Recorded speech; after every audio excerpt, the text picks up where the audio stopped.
नहमदुहु व नुसल्ली अला रसूलिहिल करीम। अम्मा बाद, अऊज़ु बिल्लाहि मिनश शैतानिर रजीम। बिस्मिल्लाहिर रहमानिर रहीम। वज़्कुर रब्बक कसीरा।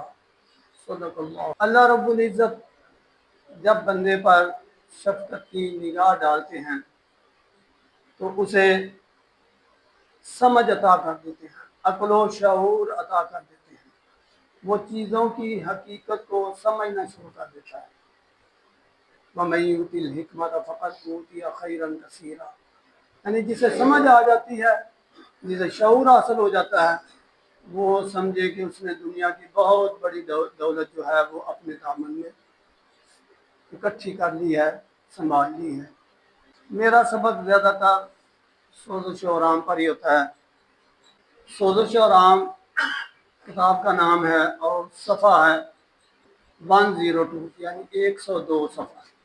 साबर साहब फरमा रहे हैं कि जानना चाहिए कि फरंगी तिब ने 3 किस्म के असाबी, उजलाती और कशरी इंसजा को हयाती तस्लीम किया है। अलहाकी को अदना नबात माना है। इसलिए तिब्बे यूनानी ने सौदा को गठिया किल्लत कहा है। यही वजह है कि आयुर्वेदिक ने 3 दोष वात, पत, कफ को कहा है और खून को अलग कर दिया है। हमने भी यूनानियों आयुर्वेदिक, ये मैं उनके अल्फाज बोल रहा हूँ, साबर साहब ने जो लिखा है, हमने भी यूनानियों आयुर्वेदिक मॉडर्न साइंस को तत्बीक देते हुए सिर्फ 3 ही इंसिजा को हयाती और फेली तस्लीम किया है ताकि दुनिया की कोई तिब्बी तहकीक इससे इनकार ना कर सके। फरमाते हैं ये एक नई तहकीक और तजदीद है जो सिर्फ खुदावंद हकीम ने अपने फजलो करम से, ज़रा वही अल्फाज कोशिश कर रहा हूँ अदा करने की, खुदावंद हकीम ने अपने फजलो करम से हमें नवाजा है। क्या तिब्बी दुनिया में कोई है जो इसका मुकाबला कर सके? ये एक नया फ़लसफ़ा और नई तहकीक है। यह इबारत आपके सामने पढ़ने का मेरा ख़ास मकसद ये है कि साबर साहब ने 3 इंसिजा को हयाती तस्लीम किया है, फेली तस्लीम किया। अब कुछ दोस्त ये समझते हैं कि ये जो हयाती या फेली इंसिजा हैं और जो बुनियादी इंसिजा हैं, शायद उनकी जो अहमियत है साबर साहब वो कम कर रहे हैं। तो ऐसा नहीं है। ये क्लासिफिकेशन हो रही है कि बुनियादी अज़ा कौन से हैं और हयाती अज़ा कौन से हैं, फेली अज़ा कौन से हैं।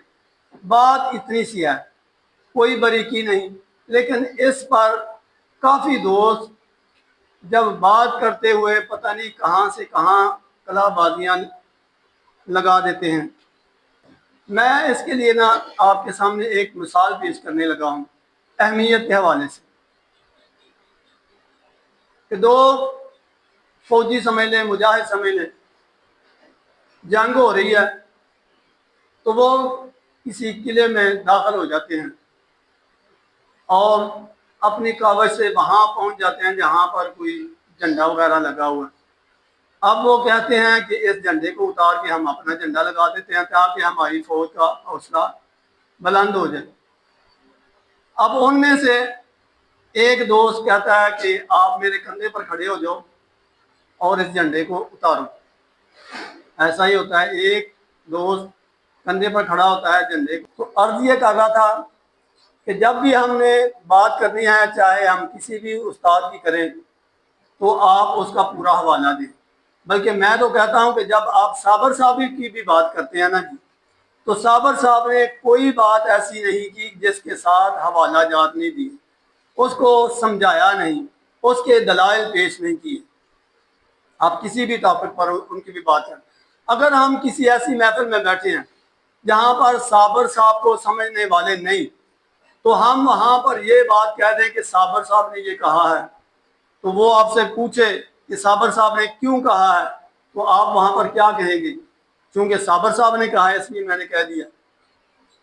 ये इल्म की बातें नहीं होंगी। ठीक है, हमें किसी से ज़्यादा बहुत ज़्यादा प्यार है, मोहब्बत है, लेकिन इसका मतलब ये नहीं कि आप उसका नाम लेकर किसी ऐसी महफिल में बात कर दें कि जहाँ पर उसका नाम लेने से आपकी भी और उनकी भी कुछ इज्जत में फ़र्क आए। इसलिए मेरी गुजारिश है दोस्तों से कि जब किसी जगह पर भी बात करें और किसी का नाम लें कि फ़लाँ बंदे से, फ़लाँ उस्ताद से मैंने ये बात सुनी है, तो वो बात पूरी करके दें। मैंने आपके सामने अर्ज किया ना जी, हयाती अज़ा और बुनियादी अज़ा, यानी फेली अज़ा और बुनियादी अज़ा, इनमें फ़र्क क्या है? इनमें फ़र्क ये है कि जितने भी फेली अज़ा हैं उनको साबर साहब ने अलहदा बयान किया है और बुनियादी अज़ा को अलहदा बयान किया है। जितने भी फेली अज़ा हैं, आपने जब इलाज मुआवजा करना है तो उनके अफ़ाल को देखना है, और उनके अफ़ाल साबर साहब ने बड़े वाज़े तौर पर बयान कर दिए हैं कि तीन ही हैं, तीन फेल हैं। कौन कौन से हैं जी? तहरीक है, तस्कीन है, तहलील है। कोई भी जो उज़व है उसका जो फेल है हयाती अज़ा के तीन फेल है, तहरीक है, तस्कीन है, तहलील है। चलो एक सवाल और करते हैं कि ये सुन रहे हैं बात की नहीं।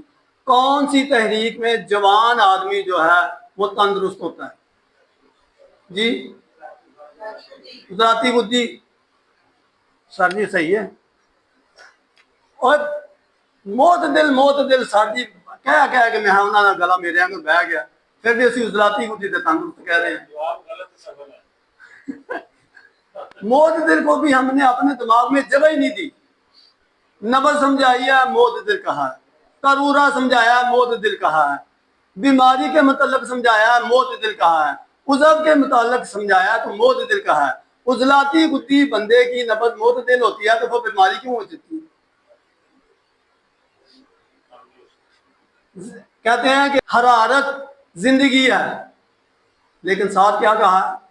इतदाल हरारत जिंदगी है।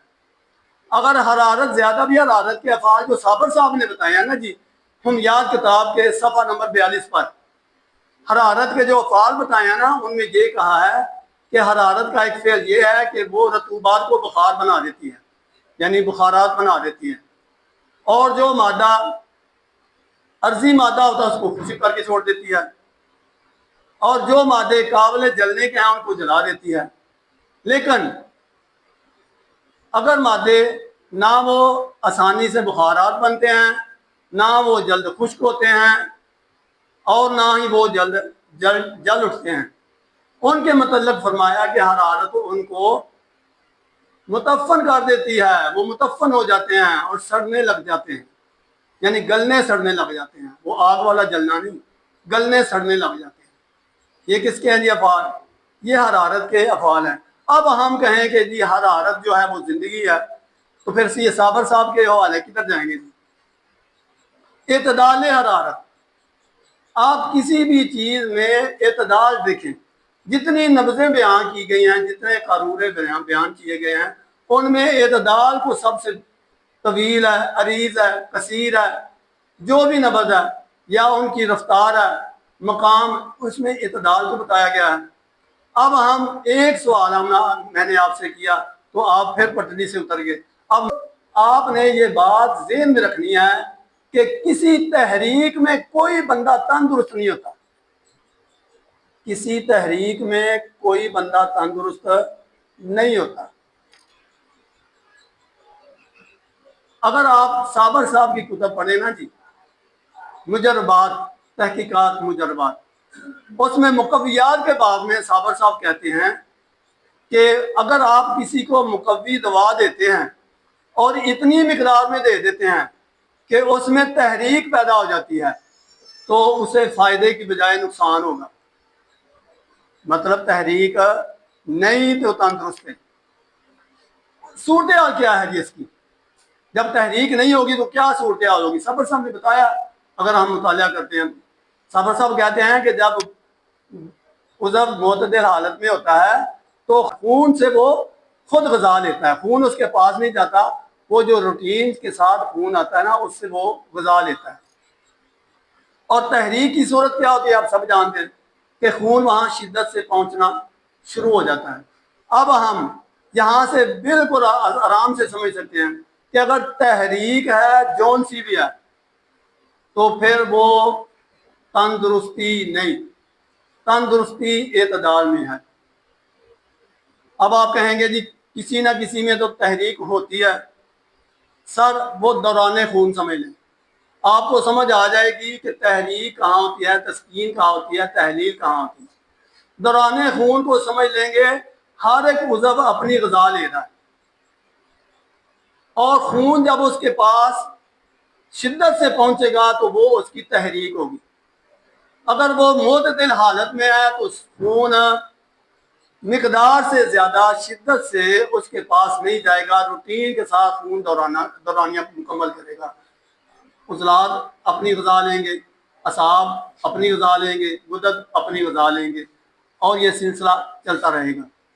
दोस्तों से गुजारिश है यही कि अगर आप किसी का हवाला देते हैं तो नवाजिश यही है आपसे, गुजारिश भी यही है कि वो पूरी बात जो उसको हवाले के साथ पेश की गई होती है उसको ज़रूर बयान किया करें। वक़्त की किल्लत है, वरना इसके मजमून तो दिमाग में बहुत ज़्यादा खुल रहा था। वमा अलैना इल्लल बलाग। अस्सलामु अलैकुम।